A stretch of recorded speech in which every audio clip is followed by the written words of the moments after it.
Live from Chicago, it's Chris Sells His Soul.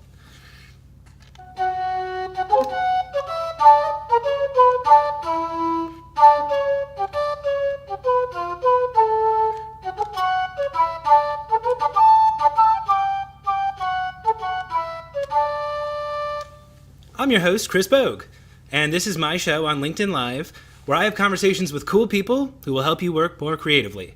Today, my guest is Will Allred. Will, please say hello and tell the audience where they can find you. Hello. You can find me on LinkedIn for the most part. You can also shoot me an email anytime. Yeah, I'm one of the co-founders at Lavender, and I'm super psyched to be here today talking about email. Yeah. Will is the email expert. I'm so excited to have him on the show today. And in case you don't know who I am, my name is Chris Bogue. I am your host. I live in Chicago, and you can also follow me on LinkedIn. So I'm a content creator. I post content on LinkedIn every day, so feel free to look up Chris Bogue and ring my bell for new updates all the time. And also you can find me on TikTok at Chris Sells His Soul or on Twitter at Chris Sells Soul. And you can check me out on my website, ChristopherBogue.com. So hello, everybody. Welcome to everyone in the comments. I see we're already popping out there. If you have questions about email, if you want to just let us know where you're posting from. We literally don't know if you're here or not if you don't post comments. So get live in the comments. Will and I are going to be answering all your questions about email. And Will, we have a sponsor today. Woo! How cool is that? Today's episode is sponsored by Nimbler, the brand new company you've never heard of because they literally just launched today. So they are an awesome data provider. They're awesome for any sellers who are looking for more leads, email addresses, phone numbers. It's a super cool platform. We're going to be talking to them later on in the show. But first, we're going to get into our first topic. So, Will, why don't we just start before I ask you anything? Could you give the audience a little bit of background on what exactly Lavender is? Yeah, I think the simplest way to put it is we are a writing assistant that rides shotgun as you are crafting emails. Back in the time before COVID, when everybody was back in their office, you'd ask your coworker, right? Hey, does this come across the right way? Is this, am I hitting send on an email that you think's good? And during COVID, we launched this product, and the idea is pretty simple: to help you at every stage of the writing process so that you put your best foot forward. And so we've got over 10,000 users using us every week, writing millions of emails every single week. And so one of the privileges of my job is I get to talk about all the really interesting findings from that data and help people get better at writing email. Yeah. To put it more succinctly for anyone in the audience who's not on a sales team, sellers are really bad at writing custom emails.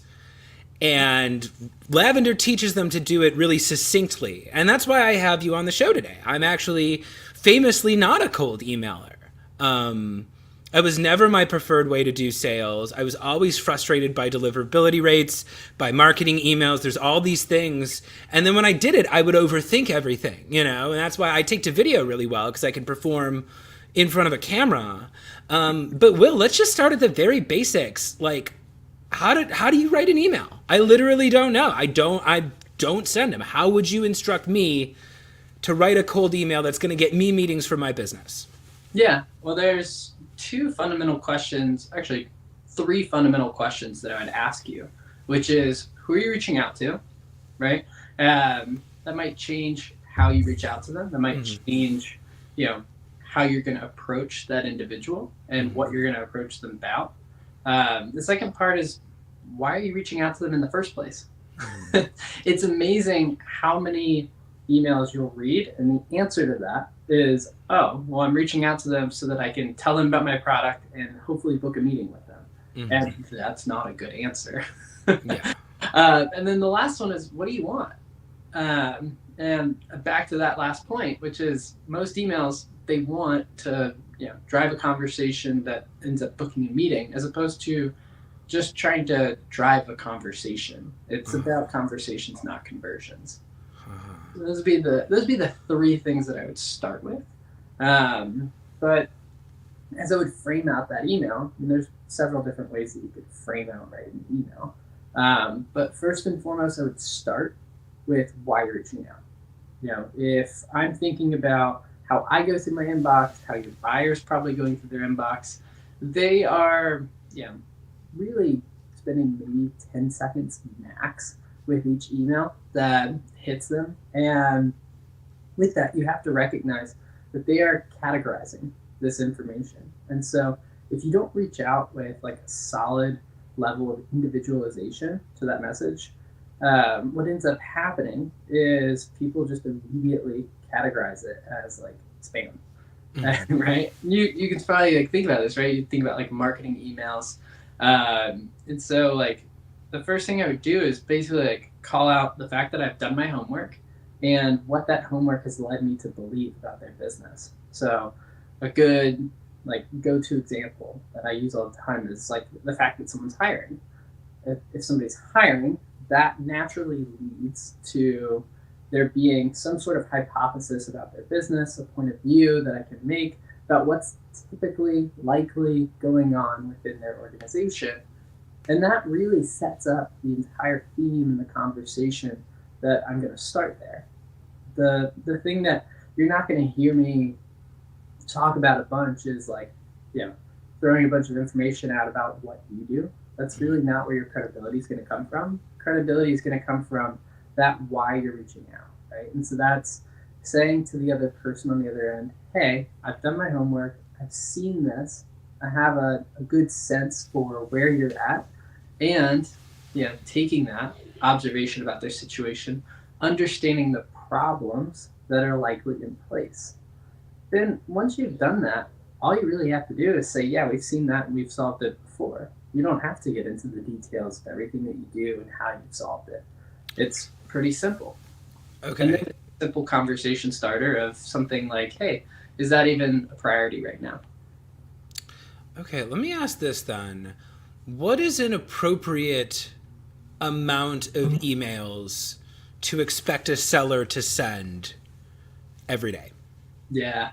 It's funny. I actually posted about this on LinkedIn today. So the way that we should really be thinking about this, there's math behind all of this.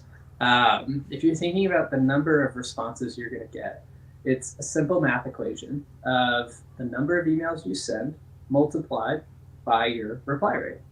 The problem is because people send so many emails, the reply rate inevitably goes down. And the reply rate's going down because as you increase the quantity of your emails, you can't put as much thoughtfulness. You only have so much thoughtfulness, right? And so it can either go a bunch of thoughtfulness into like 1 to 5 notes, or like a very little amount of thoughtfulness into 100+ notes. And so one of the things that I'm a big proponent of is working backwards from what actual like revenue numbers do you need to hit as an organization? Look across, demos, pricing conversations.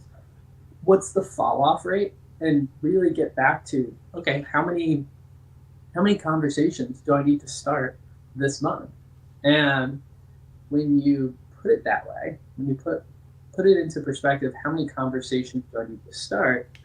You can really start to toy around with, okay, if I'm able to get a 35% response rate, which is not unheard of, right? Our team is regularly seeing like 40+, 50% reply rates. Yeah. Most people, by the way, see like 1 to 5.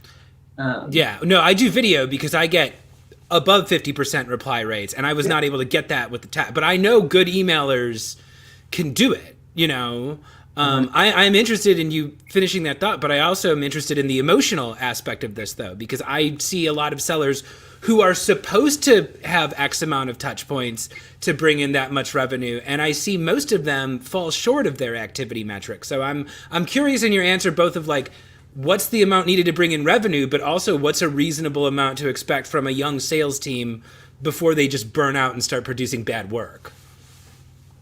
Yeah, so you're saying as you push them to produce more output, you're inevitably going to burn them out. And yeah, that thoughtfulness meter that you were describing, if it drifts too far over, it's like not only does the quality of the email drop, but it's just like it's really hard to, and like this is why everybody talks about time blocking and stuff. It's really hard to channel that level of focus for a sustained period of time. Yeah. Thinking about individuals. So like, I know every organization is going to be different. If you had to ballpark it, like yourself, the amount of videos I send on a given day changes depending on what, where my business is and what I need to do. But just for you, how many cold emails do you tend to send out, when you're doing outreach? Yeah, I'm not sending out as many as I used to. Josh and Dorothy have come in and they take care of a lot of that.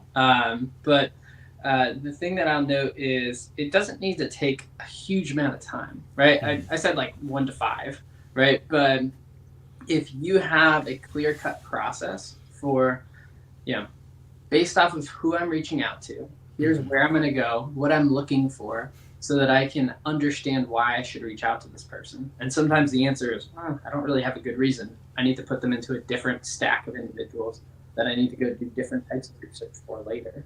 But you put them through that research process. It shouldn't take you more than 5 minutes max to run your research to create a point of view on their business. And say to yourself, okay, I understand where they're at. I understand how I can help them. And try to start a conversation around that.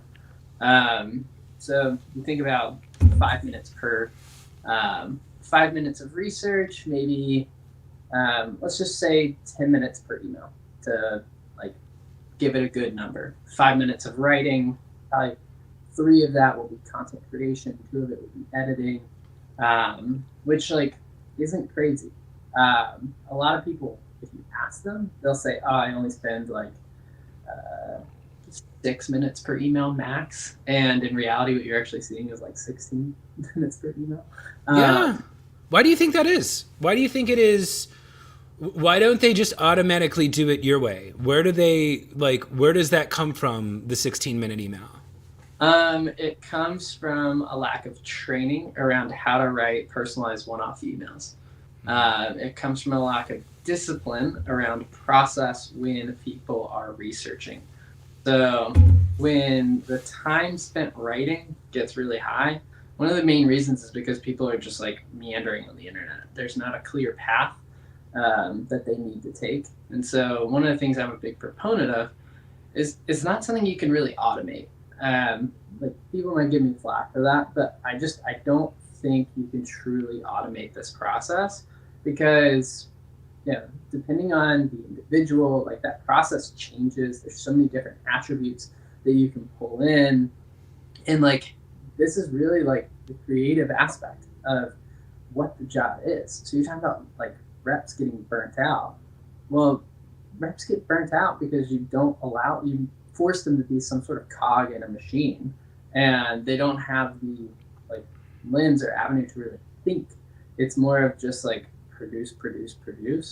But if you give them like clear structure, clear process, they can absorb the information they need to absorb, start to think on that, and come up with new, clever, creative ways to put that information into writing. Yeah, I firmly believe in order to teach someone to be successful at sales, you have to show them how to win.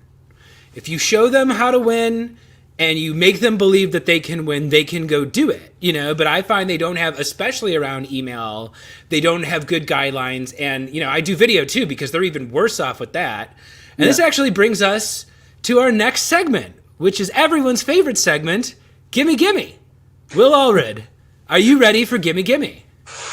All right, I'm ready. Okay, so this is the part of the show where my guest and I like to get into the true spirit of LinkedIn. Everybody says LinkedIn is for, creating relationships or building value or sharing authentic stories. But we all know at the end of the day, LinkedIn was created for self-promotion. And that's why we're there. We have businesses. Yes. We need to feed ourselves to make money. So what we like to do here in the middle of the show is I pop into character, and so does my guest, and we ask you, the audience, for exactly what we want. So, Will, are you ready? I'm ready. All right, here we go. Hey folks, Boss Bogue here. Welcome back to another episode of Gimme Gimme. Today's episode is brought to you by our good folks at Nimbler. Will, have you ever heard of Nimbler before? Not till today. That's right, because they're an amazing new company and they've got data for all you sellers out there who have exhausted your lead list, right? So we all know what it's like having to deal with terrible data. It's too expensive. The data's unreliable. You know, I'm not going to name names here, Zoom info, but it can be a real mess out there if you're trying to make it today. So Nimbler has launched a brand new service. They have 81 million US-based contacts available, and they have real-time email validation as the standard, right? So we're talking about automation here today. It's a lot easier to be creative when you can rely on good information at the ready. When you have accurate phone numbers, accurate email addresses, it makes everything so much easier, and that's why Nimbler.com is here. So Nimbler offers the best value and quality in the industry, and when you use their promo code, it's just $70 a month for 1,000 credits and unlimited seats for your entire organization. So that's 81 million US-based contacts, real-time email validation as the standard, and no charge for bad emails and no annual contracts. So I'm going to go here. I'm going to throw the link here into the comments so you can check it out yourself. Go to Nimbler.com and use the promo code that you are seeing on the screen here. So promo code ValidEmails30. I'm going to throw that in the chat too. ValidEmails30, that's 30% off at the checkout. Get started with high quality leads today. You don't have time to waste. Q4 is almost over. Don't waste your time looking for cell phone numbers and email addresses when you can go to Nimbler and use your promo code. So they are the sponsor today because this is the hottest ticket in town. And if any of you other tech companies out there want a sponsorship, you hit me in the DMs. But Will, what do you got for us? Yes, if you would like to be a email wizard like yours truly, you should go to lavender.ai and check out our free trial. Yes, there is a free tier of the product, but as you sign up, you will get onboarded into the full suite of products so you can get a good feel for how it all works. That is lavender.ai. If you want to head straight to the Chrome store to get the extension, that is install.lavender.ai. And yeah, put in the promo code LavenderLove, and you will see that trial link double. And that is, have fun with that. Enjoy. You will have a product that helps on everything personalization. So I was talking about, your personalization process and building that out. We bring everything that you'd have in like 7,000 tabs into one little modal that floats right alongside your inbox. We can also write that personalization for you, give you a little head start. We also, as you're writing, provide live real-time feedback. And then as you've been sending emails, we provide all the data within a clear dashboard to show you what's actually driving your response rates and how you can go fix your next email. So, Lavender.ai. Maybe your sales reps could actually learn to write an email that I might actually open. Right? Let's be honest here. Will's being nice. I've seen the emails that your SDRs send. They are dog shit. Okay? You need Lavender because I don't even read good emails, right? So what chance do your sales reps have? So go visit Lavender, go take advantage, promo code LavenderLove, and let's talk a little bit about our other sponsor of the show, me. Huh? You saw the hilarious sketch I did with Will Allred earlier. You think those coffee noises pay for themselves? No. Comedy takes work, and every single cent that goes into this business promotes amazing content like this, and I've got good news. I can actually teach you how to make videos that aren't garbage because your company probably doesn't understand how to do that. You've had 2 years to understand how to make videos for sales, and literally none of you have done it. Like, none of you have figured. It drives me insane. You all got Vidyard 2 years ago, and you still haven't figured out how to make more than 10 videos in 1 month. Folks, it's not that hard. You take out your phone, you go do, and you get 70% response rates. Okay? It's a little bit more complicated than that, but I've got a course all about it. It's the complete guide to selling on video. We're going to play the infomercial for it coming up soon. It is fast. It is fun. I've been to networking events where you spend more money than that on a hummus plate. It's $1.99 when you use the promo code, an amazing value, and you'll actually create your first batch of 25 customized videos for your sales pipeline this month. where it's important, right? So you can do that. You can also reach out to me for some consulting. Do you notice how I was able to get 350 people signed up for this event today, and they're all sales leaders? That's not magic, folks. I know some things that you don't know, and this video thing is a lot easier than you think it is. I'll help you take the thinking out of it. So buy my shit. This is Gimme Gimme. Will, do you have anything else to add? No, I've had a ton of fun recording these videos with you, though. Me too. Well, how about this for fun? Let's just do one more thing. Let's roll the promo tape, and then we'll continue on with segment 3. Are you ready for the infomercial, Will? I'm ready. All right, Iggy, roll the tape.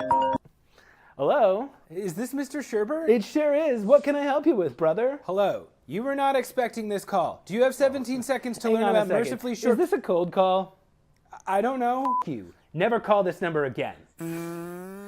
Oh no! Another unsuccessful cold call. You probably don't have time to fuck off. I got a quota to hit. Are you spending hours every week cold calling and cold emailing but not seeing results? There's gotta be a better way. Introducing the complete guide to selling on video. Whether you're new to sales or a President's Club member, this fast and fun course will teach you to efficiently create short, customized videos that get results. The complete guide to selling on video is not sold in stores. Visit chrisbogue.io and use promo code GIMMEGIMME to take $50 off while supplies last. Don't delay. Get noticed today. All right, so that was Gimme Gimme. Will, thanks a lot. And this is actually a nice little segue into our next topic. So something I feel gets lost on my audience, you know, they see me doing the videos and they assume, oh, just because I show up on video, that's why I get meetings. Or they see you talking about email and they're like, oh, he must just be a really good email writer. That's why he gets meetings and I don't. But it seems like the most important thing in both of what we're doing is context. You know, we're using the email to draw attention to some sort of context that we share with the prospect. And I do that same thing with video. I speak in my prospecting videos similarly to the way you do in your lavender coaching, which is I make an observation about them. You know, I observe something that makes me relevant to them and I introduce the opportunity for us to talk, you know? Yeah. So, you know, you're talking about email, I'm talking about sales videos, but, you know, and part of running a company means also doing marketing. And we can't just rely on, you know, one form of sales. You got to do different things. So I want to get, Lavender does a lot of really interesting marketing things that I want to get into, not just because I enjoy the marketing, but because I'm interested in how you use it to actually start conversations with prospects. So can you explain to the audience just who is Lavender Joe and why does he exist? Who is Lavender Joe? So that is the brainchild of a lovely agency up in Toronto, Rob Camo, who I adore. He's awesome. Will B, my co-founder, and him have done some awesome work together, putting together those amazing creative campaigns. For the audience who hasn't seen Lavender Joe, he's in a lavender suit and he's like a really genuine guy who tries to make conversation with people, but he only says really generic stuff from emails that doesn't actually connect with people. And so he's very good-natured. I like him because he's a very natural feeling actor. But he just completely puts off everybody at the bus stop or the park where he's hanging out at because it's not actually a good way to start a conversation. Yeah, it's funny. He actually used to work in tech sales before moving into acting. So he, in a lot of ways, is trying to embody a lot of what we are doing wrong in sales, right? We have this innate desire to try to connect, we're trying to do the right thing, but we're using these dated, horrible practices, and it's just not landing. Yeah, this is I think it's very interesting because this is a lot of what I do in my sketch comedy, you know, where it's I have found, a lot of people weren't taking me seriously when I first started doing this because, as you can see, it gets kind of zany, you know. But I found it is just this way to build a bridge with people, and when when you can find the humor in something relatable, you're doing that same thing of what you're doing, what you said in the beginning of the email, where you're establishing that, like, you know something about them. You understand them on a level that other people don't understand. So was this like everybody was on board, let's do Lavender Joe? Or was there anybody who's like, wait, what the hell is this? Oh, that's hilarious. No, I mean, the whole team was just like, that's hilarious. We put the scripts together. Like, it was a full team effort. We were just like, when we think about, well, I'll take a step back. When we think about how we approach marketing, right? Mm-hmm. One of the things is we're trying to be helpful, as helpful as we possibly can. Give away as much informative, useful content, as possible. And on the flip side of that, we're trying to do things like that are just off the wall and different. And so with that, we met Rob, and when this started to flesh out, we're like, this is brilliant. This is gonna be fun. But you think about like how that's driven our approach to marketing and what we're gonna do. I mean, video is gonna be a huge part of the next year. Just because so much of what's happening on like our LinkedIn feeds is just like, it's kind of hit like a cycle of, you kind of see the same content recycled over and over again. And video is a very clean way to create content that differentiates. Has it ever like, okay, well, I'm just going to be, I guess I got to be real with my audience here. So I was not a content marketer before I started doing this. I was a sales guy. I was always a sales guy. Mm-hmm. And I discovered I was good at video prospecting, and I'm like, this is amazing. Suddenly I can get a meeting with anybody I want. And then I started a business, and I had to create content for my business. And I did not realize how powerful it was until I started doing it. And it's this thing now where it's like, I sent out a round of prospecting videos a couple hours ago, and like, my business can't succeed if I'm not doing the outreach. Like, you gotta go, closed mouths don't get fed. You gotta go ask for the business. You gotta go work for those deals. But just the amount of people I'm able to get in front of by just putting something that's a little bit delightful out there in the news feed. Like, once I started doing that, I realized that I was not spending enough time on that, and I have to spend equal times on both. So, that makes me curious. Have you drifted a little further away from the email now that you have discovered these forms of potent content marketing, or do you still kind of like email is driving most of the revenue into the organization? Well, given our price point of our product, right, it's kind of hard to lean on email as exactly how we're going to grow business. Now, as we go up market, yes, email is at the crux of it all. But when you sell a product for $29 a month, it is kind of, especially when like most people are going to end up using it for free.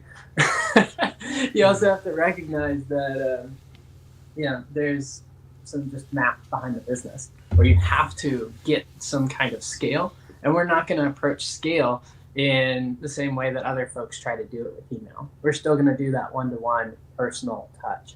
And so the content allows us to approach establishing conversations in a different way, right? The content is not designed to, we're not trying to sell you lavender with our content. We're trying to change your frame of mind. We're trying to show you there's a different, better way. And if you want to have a conversation about that, we're ready. But at the same time, if you're not ready, we'll be there when you are. And eventually we're going to change this viewpoint that we have on cold outbound, cold email, and for the better. Yeah. Okay. So I'm going to get a little, again, I always go back to emotions, because I've learned as a performer, I've learned as a seller, that's actually more important than data and logic and reason, is like, how is this person feeling right now? And my issue with email, and I've got a lot of them, because like, you cold emailers, you guys are relentless, like it is a deluge every day. And,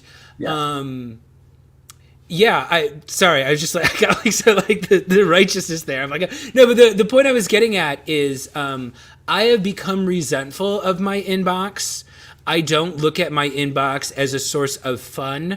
I don't look at it as a source of like learning. Like I don't go, if I'm going to be learning, I'm probably going to be clicking something that's going to take me out of my inbox. But my thing is like, I hate the experience so much that like I just, and again, it's part of my mistake is like I just assume everybody's like me. But like having those interactions where I can entertain people and educate them and do that mindset shifting, like to me that all has to take place on like social and everything. Cause like I feel like in email I normally have to ask for something, and it seems like even with Lavender where you're not necessarily asking for a meeting, you're trying to somehow get it offline, right? You're trying to turn this into a non-email conversation of some kind, right? Actually, no. I'm totally comfortable, and I challenge sales reps to get more comfortable having a conversation in the inbox, right? Like, yeah, let me back up a little bit because people will be like, yeah, okay, but you got to get them on a call at some point. I'm like, sure. But for the most part, like, we're digitally native people at this point. And so we look at, like, the back and forth of an email exchange probably pretty similar to how you view a text message thread. And like that's a fundamental shift in how we've been writing email for so long. It's interesting you bring up the point of like feeling educated in an email. You're right. You actually are the norm in that. What we find in our data is using an informative tone, which can come across in a couple different ways, reduces your chance of getting a response by about 26%. So out of every 4 people that replied to you, one of them didn't because of the tone you took. And so with that, if you're like trying to put that into practice, how do I remove that from my writing? Well, there's one simple truth, which is, are you trying to have a conversation with, or are you trying to talk at somebody? And the 2 places that talking at somebody comes up is when you either try to tell them about something that they already know. You sort of take that like marketer approach in the inbox, right? Where I show up and I say, hey, Chris, did you know that informative tones in the inbox like reduce your chance of getting a response by 26%? Your eyes like I'd be like, oh, that looks like a good email. I don't feel like opening it, but yeah, screw that. But at the same time, if I start talking about my product and all the things that we do, that first version, by the way, I joke is like the misinterpretation of the Challenger sale, where somebody's like, as you may know in the market these days, like the following problem is. Ooh, can we talk some shit about the Challenger sale? Because I actually have a lot of problems with the Challenger sale. So I don't have a problem with being an expert in your field. I have a problem when you're writing a cold message and you approach somebody like you're wrong, I know I'm right, and you take this tone. When in reality, a tentative, unsure tone in your writing in a cold email is actually positively correlated with you getting more responses. You showing up and saying, hey, I might be wrong. Yeah, I think, again, I'm just like, you're the email guy, so I'm just going to throw all my email complaints at you. Yeah. You know, part of the reason... Yeah, I mean, part of the reason why I'm in love with video and why I'm obsessed with video prospecting is because I can be 100% what I am. And my issue with a lot of email best practices and a lot of best cold call practices is they teach sellers to go in there and pretend like it's something it's not. You know, where it's like, okay, yeah, just start a conversation. But we know, like, that person is compensated based on how many conversations they can start. So on some level, they are actually asking for that. And then there's a whole nother level, which is more kind of a misrepresentation, where it's like little subtle things like the subject line is RE : something to make it look like it's a response to a conversation that's already in progress. Oh, Chris, I hate that shit.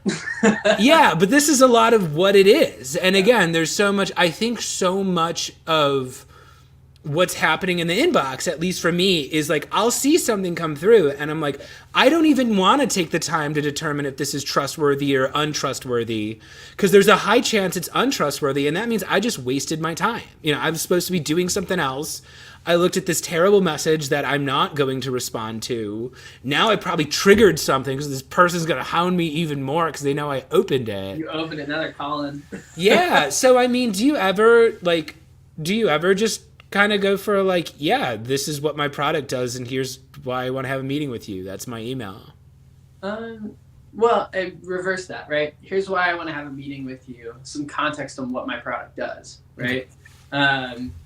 You're sort of framing it up as probably more similar to how we're taught to write in school, which is like you lay everything out and you get to this like thesis, this main point. And with email, you have to flip that, where you start with like the bottom line, like up top, and then you get into like the details. But the problem even with that, when it comes to cold email, is you don't have that much time, right? You're talking about how much you hate your inbox going through these emails. The average amount of time that someone spends reading an email is 10 seconds. And so like, they're not actually reading anything you write. There's actually a great New York Times piece on that exact, like, that's the exact title. You could literally write, "Your colleagues don't read anything you write." It's by Aaron Osendorf. I'm going to crush that dude's last name in the wrongest way possible. But if you Google that. I believe it. Great article on like email best practices, how to write cold email, how to write just like general email around work to make email not so terrible. And one of the key things is like people don't actually read, right? So the title, people don't read what you're writing. They're categorizing. They're trying to get to the bottom of their inbox as quickly as possible. They're trying to get through this to-do list. That is what it is. It is a to-do list of external vendors, internal stuff outside of Slack sometimes makes its way in there. And so you have to sort of find a way to, show really quickly, hey, this is going to be relevant and like this is actually for you. So the way that I do that is I look at how people are actually with email. Mm-hmm. First things first, they're not going to see it on their computer. That's where you're going to send it, but that's not where they're going to see it. They're going to see it on their phone. You're 8 times more likely to view an email from your phone before you view it on your desktop, which means like that completely changes how you should format, how you should think through your writing, because last thing you want to see, like let's take it back to texting, right? Last thing you want to see when you look at like a long text thread is like a big old wall of text, right? It's a sign you've done something wrong. It's like negative association. Yeah, in email, we see it all the time. It's awful. It's work. It's work for the other person too. Yeah. And I don't know if this is something you guys talk about at Lavender too. This is something that always baffled me with sales leaders, especially the ones that are getting 4% open rates or whatever. I'm like, you think because those 96% of people didn't take action or that they didn't open it, that they just didn't see it. They saw it, something happened. It didn't trigger the "we can go sell to this person" thing in your system, but something just happened there. That person doesn't like you anymore. It's just the timing. Don't worry about it, Chris. They're like, oh, clearly. And that was the thing too. I would get so furious because they'd be like, well, we have to remove the friction. So we got to add more language about how it's so fast and it won't take them any time at all.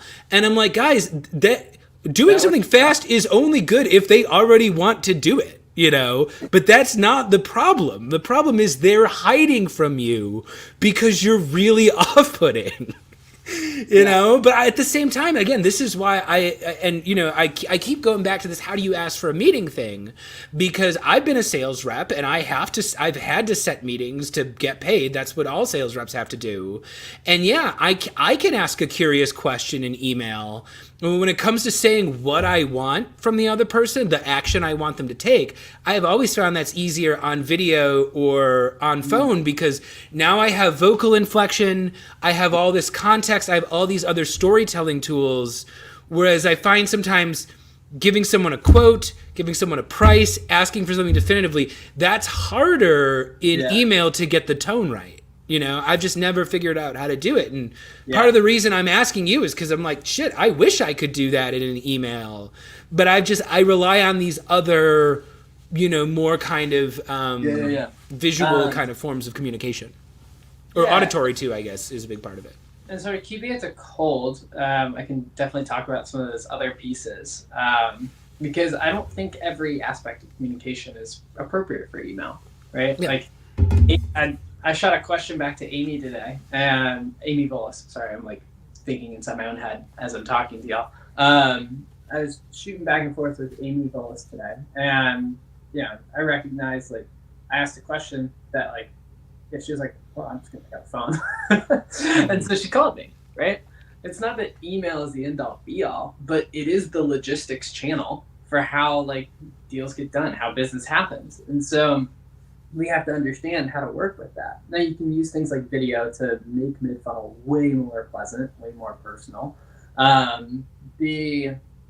With cold, though, you know, really, the ask is pretty simple, right? It's like, hey, is this a priority right now? Hey, is this something that you'd want to have a deeper conversation about? Mm-hmm.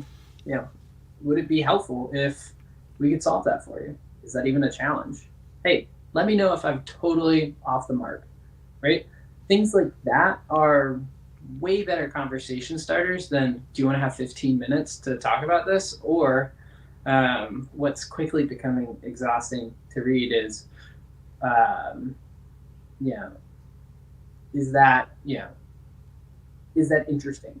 Like these interest-based CTAs that everybody's kind of using, it's not like conversational. It's just like, you know, do you want to jump on a demo to learn more kind of thing? Yeah, I guess we should talk about this too, calls to action, because again, it's like you can ask all the. Are you opposed to finding time to learn more, aka the same thing as saying, do you want to find 15 minutes? Yeah. My one that is slightly different. I send the video, and again, it's not usually totally cold. There's some sort of trigger. We've had at least some sort of interaction, or, you know, they know who I am, I know who they are. So I make a short video introducing why I'm interested in them. And I end the video by saying, if you'd like to meet with me, respond to this with anything. You can send me anything if you want to respond. If you just send me a thumbs up emoji, I can send you some time so you can choose one that's convenient for you. And yeah, if this is not something you're interested in, let me know. I will not send you stuff like this anymore, you know? Yeah. But yeah, I do it. I've always found, and again, this is maybe something we have in common with the video and with the email. I always say you ask for one thing. You focus on one idea. And I know for me as a sales rep, it was difficult because I would be getting these pre-made templates with multiple links, multiple attachments, all these bullet points. The message was talking about 10 different things. Yeah. And it seems like one theme that we both touch on is whether it's an email or whether it's a video, your goal is one thing. Yeah. Communicate one idea, get them to respond to one question. Like, don't do everything at once.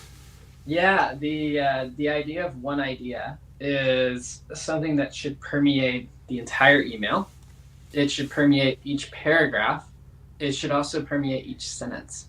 So one of the things that I'm a huge vocalist on is simplicity in your writing. And one of the core key reasons why things get complicated is because people violate the one idea rule, right? Either they're talking about two different things within their email, either asking for two different things within their email, which, by the way, as soon as you ask more than one question, your reply rate plummets because you're asking someone to do multiple things, and they're just like, I don't want to do anything. But when it comes to sentence structure, this is where it gets really interesting because, like, even just like breaking apart like two ideas within the same sentence where you're like comma and removing that actually increases your chance of getting a response like 68%. It's like stupid.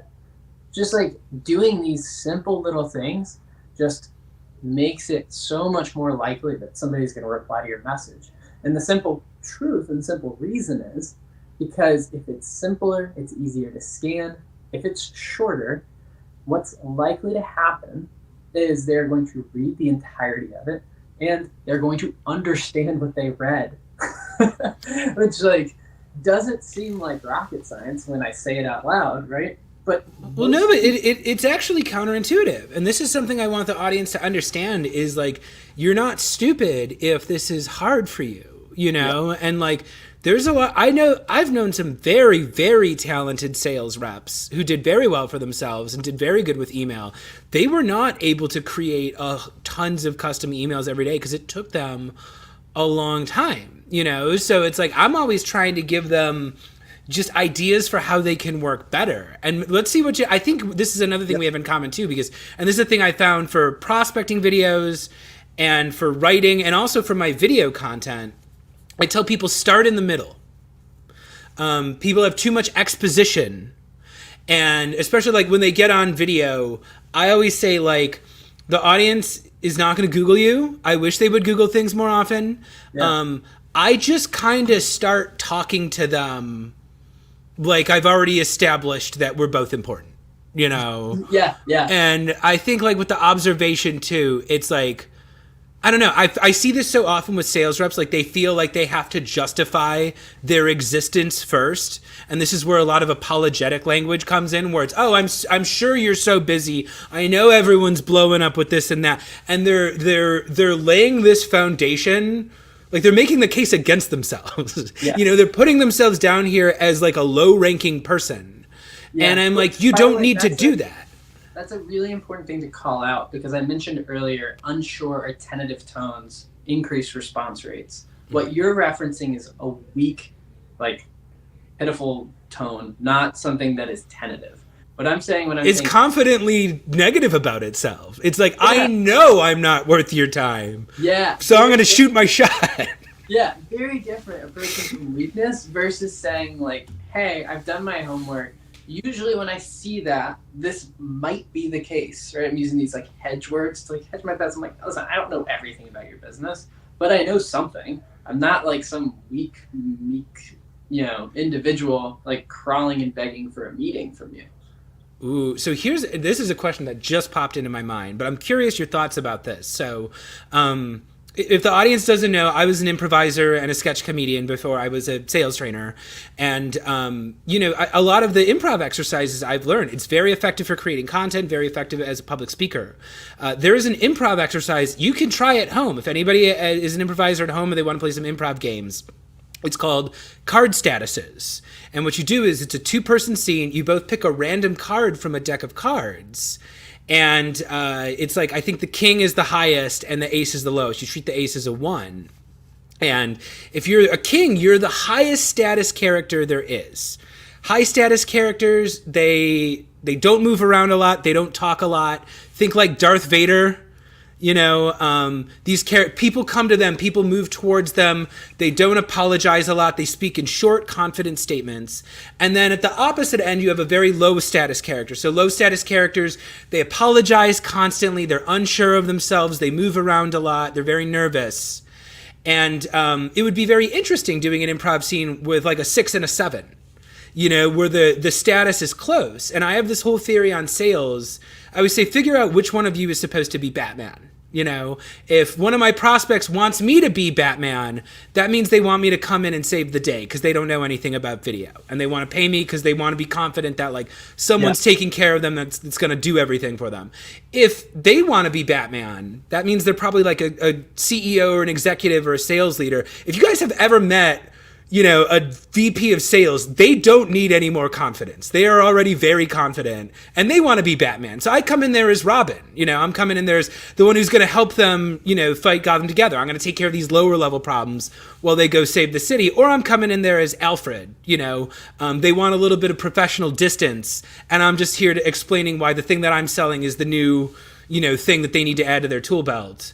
But I'm getting the sense that if you come in there with a king, that's too assumptive. That's too, it's too much like their problems. And if you come in there as a 2 or a 3, that's also too weak. So where would you say, like, if you had to assign like a card status to you and a card status to a prospect? Yeah. Like the unsure tones make me think you're coming in as a lower status than your prospect. But yeah, where would you rank that in like a deck of cards in terms of like? Jack. It's a 10 or a jack. Okay. I'm not saying like you're like, oh, I don't know if like this is even close to relevant.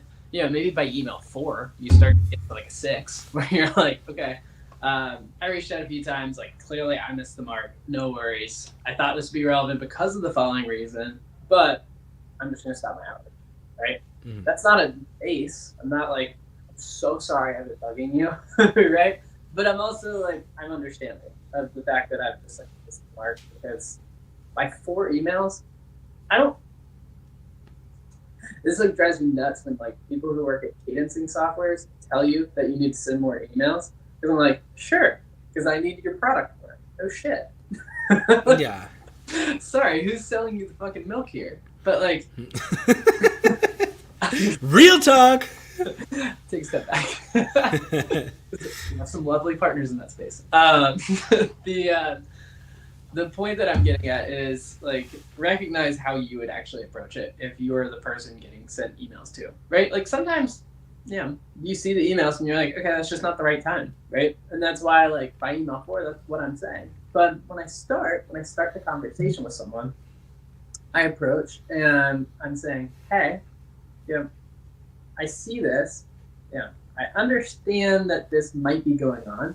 I don't necessarily know that for certain because I'm not living your life, right? I don't sit in front of your computer all day.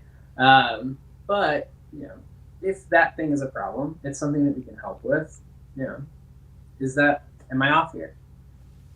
That's like, honestly, not a bad email framework if you were going to write it out loud. Yeah. Well, I think this is interesting too, because part of what I have discovered, and we go again, I always like to get to the root of these things. So like, where do these bad practices come from? But like these call to actions, they put so much, the stakes are always really high. They amp up, and sales leaders love turning the stakes up where it's like, this is expiring. There's only 2, we got it. And, I have found one of my secrets on video is I always say, I make it as easy for them to say no as it is to say yes. Yeah. And I am completely agnostic about the outcome.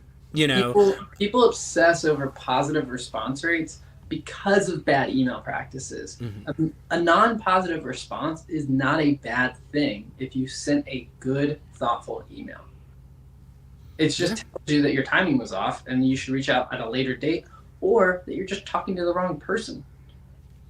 Is that like effective? Are you good at getting like up the chain where they're like, oh, I'm the wrong person, but I sent it to my boss? Or how do you do that with email? Because I know how I do that on video, but I'm curious the email wizard does. I'm curious how it compares. I actually learned this from Jed Marl. Okay. And it's a really simple structure. So I'm reaching out to you and I'm trying to get a hold of Vague Man. Or I'm reaching out to you and Vague Man might be the person who would run whatever. Yeah, Vague Man's doing the SDR work. You're trying to get to the boss. Yeah. So I say like, hey, Chris, realize Vague Man might be a better person for me to talk to about this. Usually I work with someone in your position on deciding if this is a priority, but let me know if Vague Man would be a better person to talk to, given they'd be in the weeds day to day. Mm-hmm. Yeah, that's a simple way to like structure it. What you're really doing is you're saying like, hey, is X person well-researched, a good person to talk to? I thought they'd be a good person to talk to because of the following reason. And then you can go reach out to Vague Man and say, hey, Vague Man, did Chris forward you my email? And say, wow, what a great question. We'll see. I'm working on it. Yeah, that's interesting because so much of like the frustrating part of email for me was always like, I didn't know if the right person was getting it. I wasn't sure of the information. The person I was sending, like, was this actually their job? Is this actually, that's a lot harder. The message gets more generic when you're not 100% certain you're talking to the right person and you got the right job title. Well, there's a couple pieces to that. One is account strategy. So you think about how you're reaching into an organization.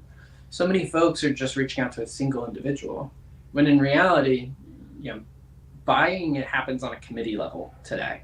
I don't think anyone's confident enough to just be like, we're buying that. yeah, you wanted to say, sorry, like, this is the way.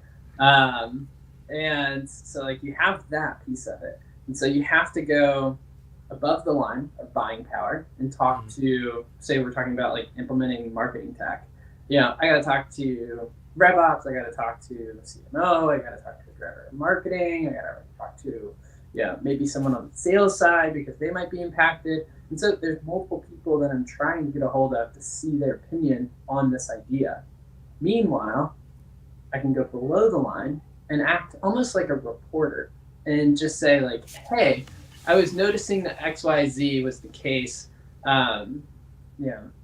We typically can help organizations doing XYZ because we have our ZYX. And, but I was just simply curious before I reached out to, Chris, Big Man, are you personalizing, at least the first touch point within your cadence? I think this is very interesting. I didn't know that you go to the lower people in the company too. I did not realize that's part of the strategy. Well, because what you can then do is say, it's interesting you'd ask Chris about that, right? Because, really the person who's deciding how we write cadences is Joe Schmo, who I've never heard of. And I'm like, oh, Joe Schmo. Interesting. What's Joe Schmo's main responsibilities? But I've got a conversation going with you now. They might not respond, but I've at least got a little piece of information. Now I can take that and go to somebody else within the org and start to just dig for more information. Some of the best research comes from inside the four walls of the org you're trying to talk to.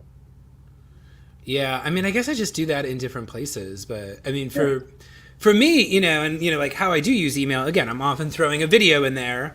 But I was always, I always want to memorialize it, like driving home the key points, So my job is I have a meeting or I talk to someone, I want to get up the chain. And this is what I'm coaching, SDRs and stuff too. I get them to ask me for a video sometimes. I'm talking and I'm like, hey, you know what? We're doing things. We're interviewing people. We're talking to some people about this problem. What we actually do is our media team just sends a video over about what benefit we think it could be. I just wanted to talk to them to see if that'd be something they'd be interested in, Then you talk to them and now you can ask your discovery questions and stuff. And now you can go kind of make your case to them.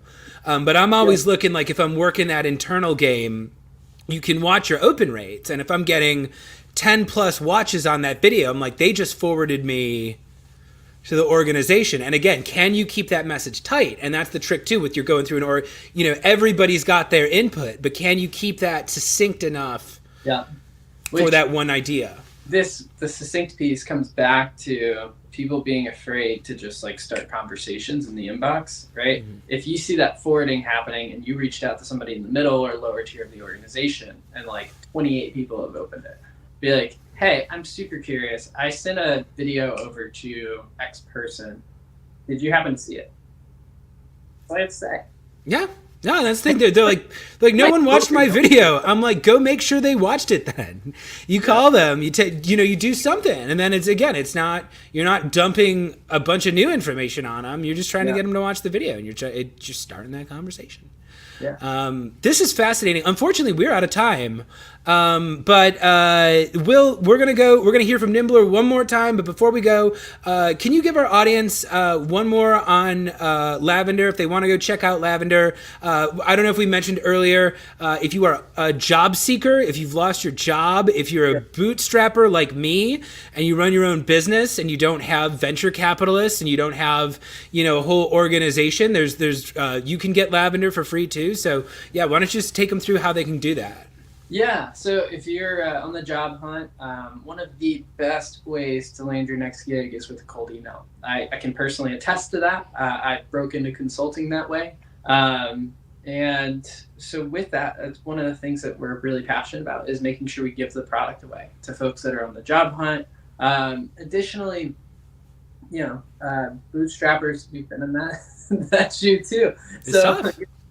Yeah, we continue to find reasons that we just want to give our product away. But the key thing there is just you download and just shoot us a note after you install. You can either email us, it's just team@lavender.ai, or you can shoot us a note through our live chat and live support, and we'll help you out. Yeah, the idea is pretty simple. It's just you can have it for free until you land your next gig. Awesome. Lavender AI. I also want to someone asked here too, if you want a recording of today's session, yes, as soon as this broadcast ends, this link will contain the full recording of our conversation today. So you can definitely check it out for all the great tips from Will. Lavender.ai. Everybody go check it out. It's seriously fantastic. Will is better at writing emails than your sales team is. He just is. Don't be too proud. Don't wait till the end of Q4 to learn how to write an email. And again, if you need data, check out today's sponsor. So one more time, if you check out, go to Nimbler. I can put another link here in the chat, but we've got a special 30% off promo because this is a brand new product. This is amazing. After the promo code, $70 a month, high quality data. You need those mobile numbers. You need those email addresses. It's going to make your job as a seller a hell of a lot easier. So I'm going to throw that in the comments one more time. And as always, go check out chrisbogue.io if you would like to purchase my course. If you want to learn how to sell on video, there's still time for customized video. You can even read it like a Lavender script. That will probably increase the chances that your video is going to get watched and responded to. But you can check me out on LinkedIn. Go look up Chris Bogue and ring my bell. And this has been today's episode. Will Allred, thank you so much for being on the show. Yeah, hey, thanks again for having me. Appreciate it, Chris. Yeah, thanks a lot.